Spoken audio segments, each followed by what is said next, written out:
দেখেন 2-3 জন সবাই আমার ভাইয়ের জন্য দোয়া করবেন। আসলে দেশ উন্নত হচ্ছে, খুব শীঘ্রই দেশ খুবই উন্নত হবে। দেশের জন্য সবাইকে ভালোবাসুন। বিসমিল্লাহির রহমানির রহিম। আল্লাহ তাআলার নাম স্মরণ করে ঢাকার উদ্দেশ্যে রওনা দিলাম। সবাই আমাদের জন্য দোয়া করবেন। আমার কলিজার ভাইরা দূর প্রবাসে বিদেশে চলে যাবে, ছাড়তে মন চাইতেছে না কিন্তু ছাড়তে হবে।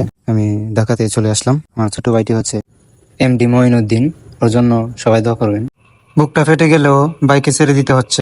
এয়ারপোর্টে আসার পরই বুকটা চিপ মেরে দিল। ছোট ভাই আমার চলে যাবে, মন চাচ্ছে না ছেড়ে দিতে, তারপরেও দিতে হচ্ছে। কিন্তু এই ঢাকা শহরে যে পরিমাণ গরম, গরমের জ্বালা, এত পরিমাণ গরম যা সহ্য হয় না। ঢাকা শহরে আসলেই ভালো লাগে না, আমাদের গ্রাম অঞ্চলে সেরা।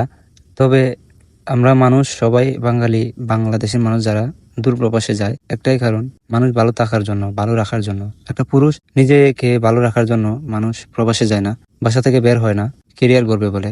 একটাই কারণ, ফ্যামিলি ও কাছের মানুষগুলো ভালো রাখার জন্য বাসা থেকে বের হয়।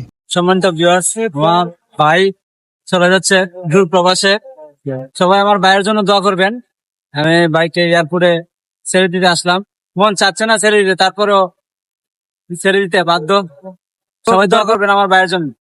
বিশেষ করে কাছের মানুষগুলারে দূরে যেতে দিতে হয়, আর কাছের মানুষগুলো, প্রিয় মানুষগুলো থাকে না সবসময় কাছে। তো আমার ছোট ভাইয়ের জন্য দোয়া ও ভালোবাসা রইল। কষ্ট হলেও ভাইকে বিদায় দিতে হচ্ছে। এখন বাংলাদেশে বিমানবন্দরে ঢোকার সিরিয়ালের যা অবস্থা, আসলে এটাই আমাদের বাংলাদেশ, কবে যে ঠিক হবে, রুলস মেনটেন করে চলবে।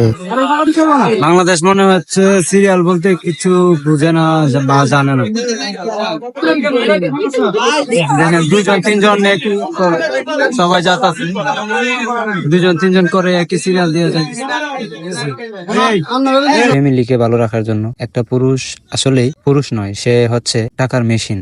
একটা কথা চিন্তা করে দেখবেন, পুরুষরা টাকা রুজি না করলে কোনো জায়গায় কোনোখানে দাম নেই। ভালো মতে সহি সালামতে গিয়ে পৌঁছাতে পারে, এমনকি ভালো অবস্থানে থাকতে পারে। সবাই ওর জন্য দোয়া করবেন। দূর প্রবাসে গিয়ে মনের আশা আকাঙ্ক্ষা যেন পূর্ণ হয়, আল্লাহ তাআলা পূরণ করেন। আমাদের বাংলাদেশের যা অবস্থা দেখলেনই তো, কিছু বিমানবন্দরে আসলেই খুব কষ্টদায়ক। মানে সিরিয়াল মেনটেন করে না, তারপরে কার আগে কে যাবে, ফ্লাইটের টাইম হয়ে যাচ্ছে, সবাই ঢুকতেও পারতেছে না। আসলে একটা বিমানবন্দর দিয়ে হচ্ছে না, আর একটা বিমানবন্দর দিয়ে হচ্ছে না তাও না, রুলস গুলা কেউই ফলো করতেছে না, যার কারণে এমন বাংলাদেশে উচ্ছৃঙ্খল লেগেই রয়েছে। তো কবে যে আমাদের এই বাংলাদেশ, সোনার বাংলাদেশ যে কবে এত সুন্দর হবে, সুশৃঙ্খল হবে, বিদেশের মতো হবে, এটাই সবাই কামনা করছি। সবাই বেশি বেশি শেয়ার করবেন, আর দেখেন রাস্তাঘাট গুলা কত সুন্দর হচ্ছে। আসলে দেশ উন্নত হচ্ছে, খুব শীঘ্রই এই দেশ খুবই উন্নত হবে। আসলে তখন দেখতেও ভালো লাগবে, সবার মাঝে আসতেও ভালো লাগবে। তবে আমার এই ছোট্ট ভিডিওটির মাধ্যমে ডক্টর ইউনূস স্যারের কাছে পৌঁছে দেন এই বার্তাটা। আমি আপাতত নির্বাচন চাচ্ছি না, এমন দেশ আর কোথায় খুঁজে পাবেন এই সোনার বাংলাদেশ। সবাই নিঃস্বার্থভাবে দেশের জন্য সবাইকে ভালোবাসুন, সবাই ভালো থাকুন। অবশেষে চলে আসলাম আমাদের গন্তব্যস্থলে, মন খারাপ করে বাইকে বিদায় দিয়ে। বাইকে নিয়ে একটা বই লিখলেও কম হবে। সবাই ভালো থাকবেন, সুস্থ থাকবেন, আমার ভাইয়ের জন্য দোয়া করবেন।